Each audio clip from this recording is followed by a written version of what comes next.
வணக்கம் and welcome back to maybe you are வாட்சிங். நான் உங்க கோமதி தேசிங். நேற்று வீடியோ போடல, சில பல வேலைகளாக இருந்தேன். இன்னைக்கு என்ன அப்படின்னா, நமக்கு வந்துட்டு விதைகள் இயக்கம் அட்மின் ஏழுமலை அவங்க இருக்காங்கல்ல, அவங்க கிட்ட வந்து சில கட்சிகளை பத்தியும் அந்த கட்சிகள்ல இருக்க ஆட்களை பத்தியும் நம்ம பேச போறோம். வணக்கம். வணக்கம் மதி.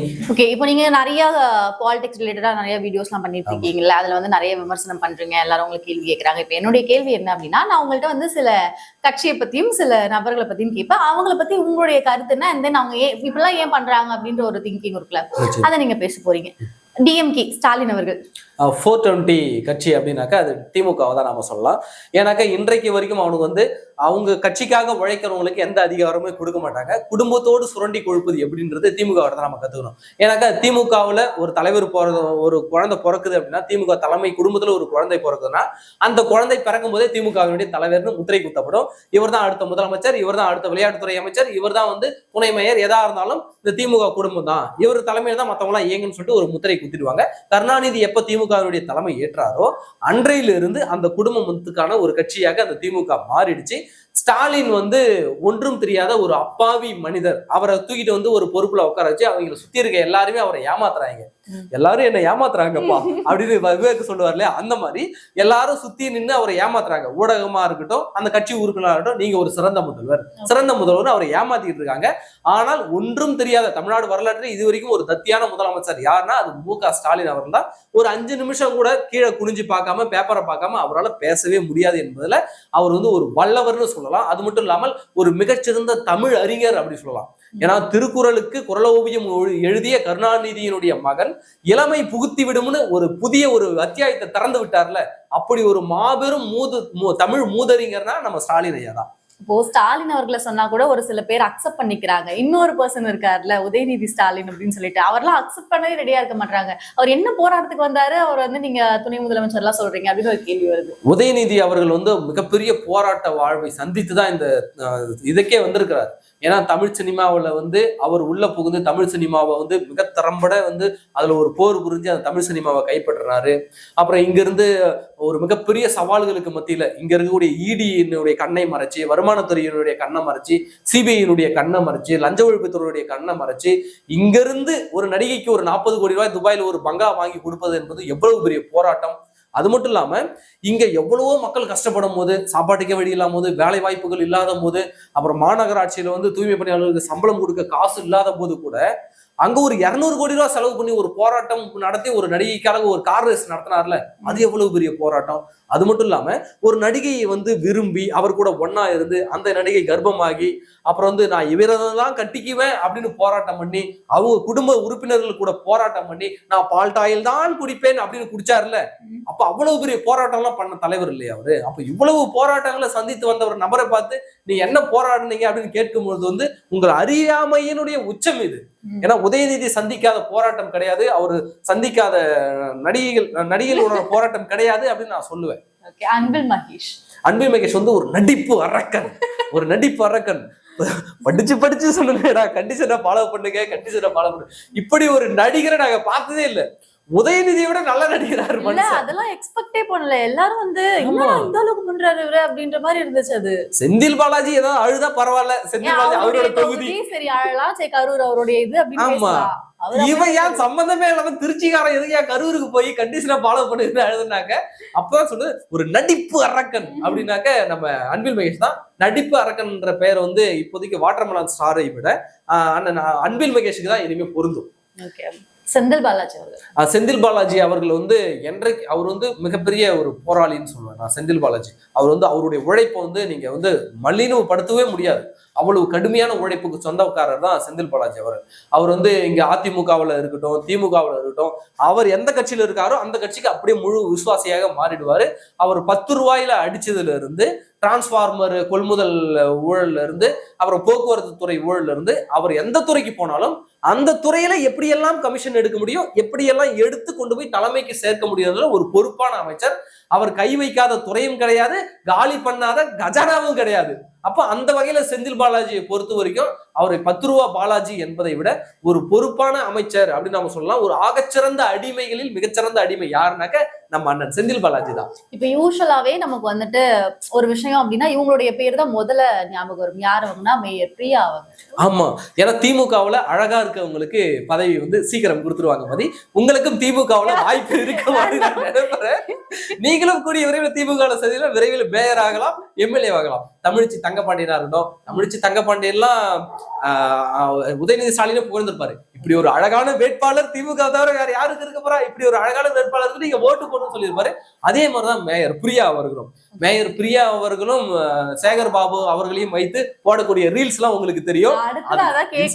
இன்ஸ்டாவில மட்டும் போய் பாருங்களேன், அந்த 2 ஜோடிகளும் போடக்கூடிய வீடியோக்கள், அந்த 2 ஜோடிகளையும் வைத்து போடக்கூடிய வீடியோக்கள் வந்து ரொம்ப பிரபலம் இன்ஸ்டாவில. அவ்வளவு அழகான சாங்ஸ் எல்லாம் எப்படா கண்டுபிடிச்சு போடுறானுங்க அப்படின்னு பார்க்கும்போது, யோ என்னையா இது அப்பா மகள் மாதிரி இருக்காங்களே, நீங்க என்னடா லவர்ஸ் மாதிரி காட்டுறீங்களே அப்படின்னு தோணும். அவர்களுடைய ரீல்ஸ் தான் ரொம்ப ஃபேமஸ் இன்ஸ்டாவில. மேயர் பிரியாவை பொறுத்த வரைக்கும் மேக்கப் ராணி. நம்ம சேகர் பாபு இருக்கார் இல்லைங்களா, அவர் வந்து பார்க்க அப்படியே ஒரு என்ன சொல்றது, பட்டை போட்டுக்குவாரு, உபதி அடிச்சுக்குவாரு, வெள்ளை வேஷ்டி சட்டை, கோயிலுக்கு போனாருன்னா காபி வேஷ்டி வெள்ளை சட்டை இந்த மாதிரி போட்டுட்டு பவ்யமா இருப்பாரு. ஆனா 1 நம்பர் 420 திமுகவில் யாருனாக்க சேகர் பாபு தான். அவர் அடிக்காத கொள்ளையே கிடையாது. சிஎம்டிஏவுக்கும் அவருக்கு சம்மந்தமே கிடையாது. சென்னை கார்பரேஷன் அவருக்கு சம்மந்தமே கிடையாது. ஏன்னா நகராட்சி அந்த துறையை சார்ந்த அமைச்சர் கே நேரு அவருடைய கட்டுப்பாடு தான் வரும். அப்போ வட சென்னையினுடைய ஒரு மிகப்பெரிய ரவுடி யாருனாக்க சேகர் பாபு தான். இன்றைக்கு யாரும் அதை வெளிப்படையா சொல்ல மாட்டாங்க. அப்போ சேகர் பாபு வந்து பேட்டை ரவுடின்னு நம்ம அழைக்கலாம். பேட்டை ரவுடி சேகர் பாபு என்பதுதான் கரெக்டான விஷயம். அவர் வந்து சென்னையை கண்ட்ரோல் பண்ணக்கூடிய ஒரு மிகப்பெரிய ரவுடிகள் அத்தனை பேருமே அவரோட கண்ட்ரோல்ல தான் சென்னையில இருக்காங்க. அவர் விரல் அசைக்காம, அவருடைய கண்ணசைவு இல்லாம சென்னையில இருக்கக்கூடிய ரவுடிகள் ஒருபோதும் அங்கே இங்கே நவர மாட்டாங்க. ஒரு பிரபல தலித் அரசியல் தலைவர் கொலை வழக்குல கூட இவருக்கு சம்பந்தம் இருக்குன்னு இப்ப வதந்தி எல்லாம் வந்துச்சு.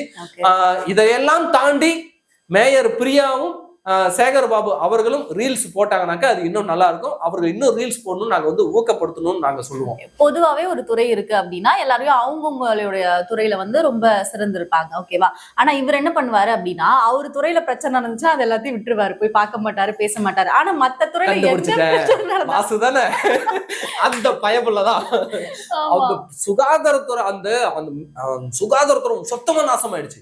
ஒரு இடத்துலயும் மருந்து கிடைக்கல, எல்லா இடத்துலயும் அப்படியே அழுக்கு குப்பை கூலம்னு அந்த கவர்மெண்ட் ஹாஸ்பிட்டலே நாசமாயி கிடக்குது.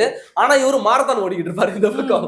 யோ அந்த பக்கம் ஹாஸ்பிட்டல்ல கிட்னி திருடுறாங்கயா, யோ நான் இந்த பக்கம் மாரத்தான் ஓடிக்கிட்டு இருக்கேயா, யோ கிட்னி திருட பத்தி என்ன சொல்றேன்னா, அது கிட்னி திருட்டுன்னு சொல்லாதீங்க, முறைகேடுன்னு சொல்லுங்க. அப்படின்னா ஒரு மொழிபெயர்ப்பாளர், தமிழ்நாடு அரசின் மிகச்சிறந்த மொழிபெயர்ப்பாளர் யாருனாக்க மா சுப்பிரமணியம் சொல்லலாம். அப்ப மா சுப்பிரமணியம் மொழிபெயர்ப்பாளர் என்ற ஒரு பெயர் வந்து கரெக்டா இருக்கும். ஏன்னா இவர் சார்ந்த துறையில எந்த விஷயத்தையும் அனுப்பிடாரு. போக்குவரத்து துறையில ஏதாவது பிரச்சனை ஆய் அப்படின்னு அங்க போய் நின்றுவாரு. சினிமா ரிவ்யூ எழுதுனாக்க கூட்டமா கூட்டு போய் சினிமாவுக்கு ரிவ்யூ எழுதுவாரே தவிர அவர் சார்ந்த துறையில இது வரைக்கும் எந்த ஒரு உருப்படியான காரியத்தையும் செய்தது கிடையாது. இவங்க முக்கியமா குறிப்பா திமுகவில் வந்து எதற்காக மருத்துவமனையை கண்டுக்க மாட்டேங்கிறீங்க, அரசு பள்ளிக்கூடங்களை கண்டுக்க மாட்டேங்கிறீங்கன்னு கேட்டாக்க, ஏன் அவனுக்கு கண்டுக்க மாட்டாங்கன்னாக்க, தமிழ்நாட்டில் இருக்கக்கூடிய பெரும்பாலான தனியார் கல்லூரிகளும் மருத்துவக் கல்லூரிகளும் அந்த தனியார் பள்ளிக்கூடங்களும் திமுக நடத்துறானுங்க. அப்ப கவர்மெண்ட் ஹாஸ்பிட்டல் கவர்மெண்ட் ஸ்கூல்ஸும் நல்லா இருந்துச்சுனாக்க இவங்களுக்கு வருமானம் பாதிச்சிடும்ல. அதுதான் முக்கியமான விஷயம். சுகாதாரத்துறை அமைச்சர் வந்து ஒரு மிகச்சிறந்த மொழிபெயர்ப்பாளர். ஏன்னா கிட்னியை திருட்டுன்னு சொல்லாதீங்க, கிட்னி முறைகேடுன்னு சொல்லுங்க, ஆகச்சிறந்த ஒரு மொழிபெயர்ப்பை தமிழ்நாட்டுக்கு கொடுத்திருக்காரு. இன்னும் இவர் வந்து அரசியலுக்கு வரல. இவர் வந்து இப்பதான் ரெட் ஜெயின்குள்ள கால் எடுத்து வச்சிருக்காரு. அடுத்தது அரசியலுக்கு வந்து உங்களை இது பண்ணுவாரு இன்பநிதி அவர்கள். வருகால ஜனாதிபதி வாழ்க வாழ்க. திமுக காரன் இப்பயே ரெடி ஆயிட்டான். அவருக்கு கொடி கட்டுறதுக்கு திமுக காரனுக்கு இப்பயே ரெடி பண்ணிட்டானுங்க. இவர் அடுத்து வந்து இன்பநிதி தான் வந்து படம் நடிக்க போறாரு. இன்பம் நிதி வந்து படம் நடிக்க போறாருன்னு முதல்ல பிரேக் பண்ணதே நான் தான். ஏன்னாக்க அவரை இயக்க போறது யாருன்னா மாரி செல்வராஜ் தான் இயக்க போறாரு. நான் வந்து ஒரு 10 மாசத்துக்கு முன்னாடி சொன்னேன். ஆக்டிங் கிளாஸ் எல்லாம் போயிருந்தாரு. ஆமா, அதான் ஆக்டிங் கிளாஸ் எல்லாம் போனாரு. நான் 10 மாசத்துக்கு முன்னாடியே சொல்லியிருந்தேன், யோ இன்பநிதி படம் எடுக்க போறாரியா, அவர் படத்தை இயக்க போறது வந்து மாரி செல்வராஜ்யா. எனக்கு எப்படி தெரியும்னாக்க, அவங்க மாரி செல்வராஜ் கிட்ட பேசுறாங்க. மாரி செல்வராஜ் கிட்ட இருக்கக்கூடிய ஒரு உதவி இயக்குனர் எனக்கு தெரிந்த நண்பர் அவர் சொன்னாரு, இந்த மாதிரி பேசிக்கிட்டு இருக்காங்க, இன்பநிதி வந்து படத்துக்கு கொண்டு வராங்க. அடுத்து தமிழ்நாட்டினுடைய சூப்பர் ஸ்டார் யாருனாக்க இன்பநிதி தான். இப்போ திமுகவில் ஒரு கலாச்சாரம் இருக்கும். திமுக வந்து திரைத்துறையை வாயில தான் வருவாங்க. இப்போ ஒரு முகத்தை மக்கள் மத்தியில கொண்டு போய் சேர்க்கணும்னா திரைப்படம் என்பது மிகச்சிறந்த ஆயுதம் இல்ல. திரைப்படம் நேரடியா ஒருத்தவங்க வீட்டுக்குள்ள போகும். அப்படிதான் மு க ஸ்டாலினும் படம் நடிச்சு தமிழக மக்கள் மத்தியில வந்து அப்புறமா வந்தாரு அரசியலுக்கு. உதயநிதி அதே மாதிரிதான். படத்துல அறிமுகமாகி படம் 2-3 படம் நடிச்சு அந்த முகத்தை மக்கள் பழகினதுக்கு அப்புறம், ஏன்னா அது கன்றாவியான மூஞ்சின்னு எல்லாருக்குமே தெரியும். நம்ம தமிழ் ஹீரோவா இருக்கட்டும், வேற எந்த ஹீரோவா இருக்கட்டுமே, அவருடைய திடீர்னு நம்ம பார்க்கும்போது என்ன மூஞ்சி இப்படி இருக்குன்னு. ஆனா ஒரு 4 படம் நடிச்சதுக்கு அப்புறம் அவங்க நமக்கு பழகிடும். இவன் தாண்டா எங்க சூப்பர் ஸ்டார்ன்ற அளவுக்கு நம்ம முகம் பழகிடும். அப்ப அந்த முகத்தை பழக்க வைக்கணும். அப்ப சினிமா மிகச்சிறந்த ஊடகம். அப்போ இன்பநிதியை கொண்டு வந்து ஒரு படம் 2-3 படம் நடிக்க வச்சோடனே அப்படியே கட்சியில அடுத்தடுத்து என்னென்ன கொடுப்பாங்கன்னு சொல்றேன். அடுத்து இளைஞரணி பொறுப்புக்கு வருவார், அடுத்து இன்பநிதி எம்எல்ஏ வருவாரு, அடுத்து இன்பநிதி அமைச்சர், அடுத்து இன்பநிதி முதலமைச்சர் அப்படின்னு வந்துருவாரு. உதயநிதி அப்படித்தானே வந்தாரு. ஃபர்ஸ்ட் நான் வந்து படம் நடிப்பேன் அப்படின்னு சொன்னாரு. அப்புறம் வந்து நான் தொண்டனா கூட இருக்க மாட்டேன் இந்த கட்சியில அப்படின்னாரு. அப்புறம் எம்எல்ஏ ஆனாரு. இப்ப துணை முதலமைச்சர் ஆயிருக்கு. அவர் மட்டும் இல்ல, இதே டைலாக மு.க. ஸ்டாலின் சொன்னாரு. நான் அரசியலுக்குலாம் வரமாட்டேன், முதலமைச்சர் எனக்கு ஒரு இல்ல, கட்சி என்ன முடிவோ அதுக்கு நான் கட்டுப்படுவேன். இதையேதான் ஸ்டாலின் சொன்னாரு, அதையேதான் உதயநிதி சொன்னாரு. இப்ப அடுத்து இன்பநிதியை ஒரு முதன்மை ஊடகம் ஒரு இன்டர்வியூ எடுக்கும். அந்த முதன்மை ஊடகத்துல இன்பநிதியும் அதான் சொல்லுவாரு, எனக்கும் அரசியலுக்கு சம்பந்தம் இல்லை, எனக்கு அரசியல் இன்ட்ரெஸ்ட் இல்ல, நான் சினிமா துறை தான் எனக்கு இன்ட்ரெஸ்ட், நான் நடிப்புல போக போறேன், சினிமாவில் கான்சென்ட்ரேட் பண்ண போறேன்னு சொல்லுவாரு. இவர் 3 படம் நடிச்சதுக்கு அப்புறம் அப்படியே இளைஞரணி பொறுப்புக்கு வர்றாரு. அப்ப என்ன தெரியுமா சொல்லுவாரு, நான் வந்து இது என்ன காலத்தின் கட்டாயம், என்னை வந்து கொண்டு வந்து சேர்த்துருச்சு, வேற வழி இல்ல, தமிழ்நாட்டுக்கு நன்மை செய்யற வர சொல்லி அடுத்த கட்சிக்கு வருவாரு.